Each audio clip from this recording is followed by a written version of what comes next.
Happy birthday to me. I guess nobody really cares anymore. Not even Dad remembered this year. 25-year-old Saffron Whitmore whispered the words to herself as she sat alone in the sunroom of her family's sprawling estate, her wheelchair positioned by the window overlooking gardens she could no longer walk through. It was 3 p.m. on her birthday, and the silence in the massive house felt suffocating. No cards, no calls, no acknowledgement that she'd survived another year in a body that had betrayed her during a horseback riding accident 3 years ago. Her father, billionaire real estate mogul Sterling Whitmore, had left that morning for Singapore without a word. Another business trip, another absence in a long line of emotional withdrawals that had started when Saffron's mother died of cancer 5 years ago. Sterling had poured himself into work, building empires while his daughter became invisible, her paralysis seemingly too painful a reminder of loss and fragility for him to face. Saffron had learned not to expect much, but birthdays still hurt, especially this one, her 25th. Which felt like a milestone that should matter, that should be witnessed by someone who cared. Instead, she sat alone with her memories and a cupcake she'd bought herself from the bakery delivery, a single candle waiting to be lit by hands that trembled with loneliness more than physical limitation. What Saffron didn't know was that 33-year-old Caspian Reed, the estate's head gardener for the past 2 years, had been watching from the garden path. He'd noticed the pattern.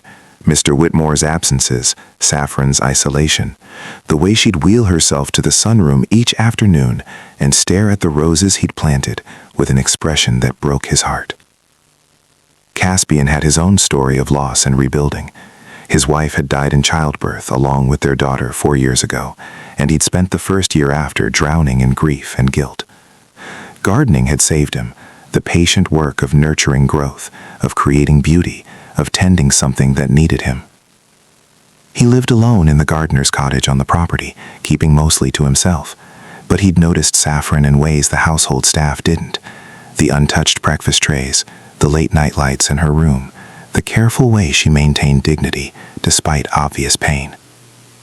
And he'd overheard the household calendar mention her birthday weeks ago. Nobody else had seemed to note it. At 4 p.m., Saffron heard an unexpected knock on the sunroom door.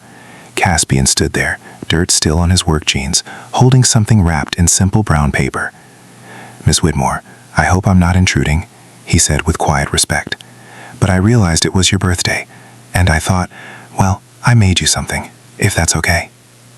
Saffron blinked back sudden tears, shocked that anyone had remembered, that this quiet gardener she'd barely spoken to had noticed when her own father hadn't. "You made me something?" Caspian stepped inside, his weathered hands gentle as he set the package on the table beside her wheelchair. "It's not much, just something I've been working on in the evenings. I noticed you like to look at the gardens, and I thought, maybe." Saffron unwrapped the paper with trembling hands, revealing a meticulously crafted photo album. Inside were dozens of photographs, the estate gardens through all seasons, captured in stunning detail. Spring blossoms, summer roses, autumn leaves, winter frost. Each image was labeled with the flower's name and a handwritten note about its meaning or care. "I know you can't walk through the gardens anymore," Caspian said softly, his voice thick with understanding. "But I wanted you to still experience them. Every flower here I planted thinking about creating beauty for someone to enjoy.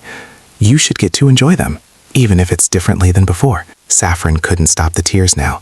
"You took all these? You made this for me?" "You matter, Miss Whitmore," Caspian said simply. "Your birthday matters. You matter. And I'm sorry if nobody else bothered to show you that today." What Caspian didn't mention, what guilt still kept him from sharing easily, was that the garden had become his therapy after losing his wife and daughter. Each plant represented hope, growth, life continuing despite devastation.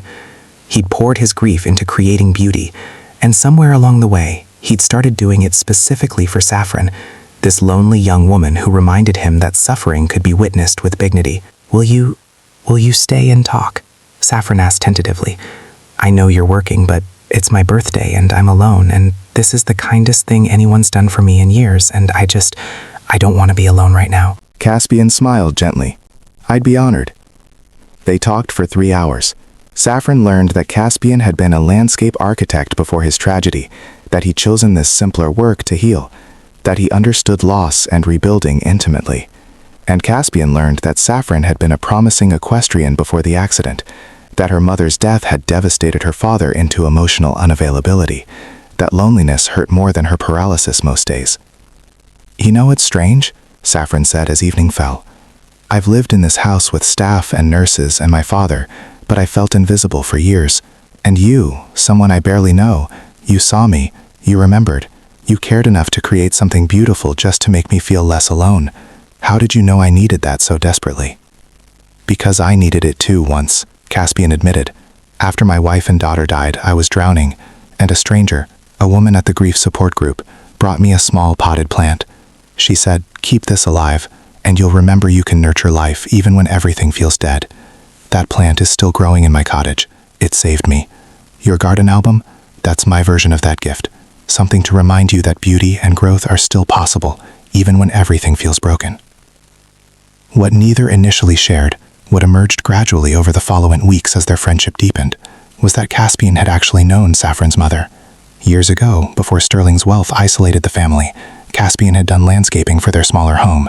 Saffron's mother had been kind to him, had remembered his name, had treated him like a person rather than staff. When he'd later applied for this position, not knowing the Whitmore connection, he'd felt a strange pull to accept it. And when he finally told Saffron this, she wept, because the gardener who'd shown her kindness on her emptiest birthday had been chosen by her mother's memory, completing a circle of compassion that transcended death. Months later, Sterling returned from his travels to find his daughter transformed, not physically but emotionally. She was brighter, more engaged, working on adaptive gardening projects with Caspian that brought her joy and purpose. And Sterling, confronted with how absent he'd been, finally began the painful work of actually being present. On Saffron's 26th birthday, the sunroom was full, her father present for the first time in years, household staff she'd finally connected with, and Caspian, who brought her a new album, Year 2 of Beauty. "You taught me something last year," Saffron told Caspian in front of everyone, "that kindness from unexpected places can save us, that being seen matters more than being surrounded, that one person caring enough to acknowledge our pain and bring us beauty can change everything. You didn't just give me a birthday gift, you gave me back my belief that I still matter, that my life still has purpose, that isolation isn't inevitable. Thank you for seeing me when I was invisible." Because true kindness doesn't require grand gestures or blood relations, just one person noticing another's loneliness and choosing to ease it, creating beauty specifically meant to comfort, acknowledging someone's existence when the world seems to have forgotten them. A simple photo album given with genuine care can matter more than expensive gifts given with obligation, proving that the most profound human connections often bloom in the quiet spaces between strangers who become family through the radical act of truly seeing one another. If this story touched your heart, please like, share, subscribe, and comment. Let's spread more stories of kindness and hope together.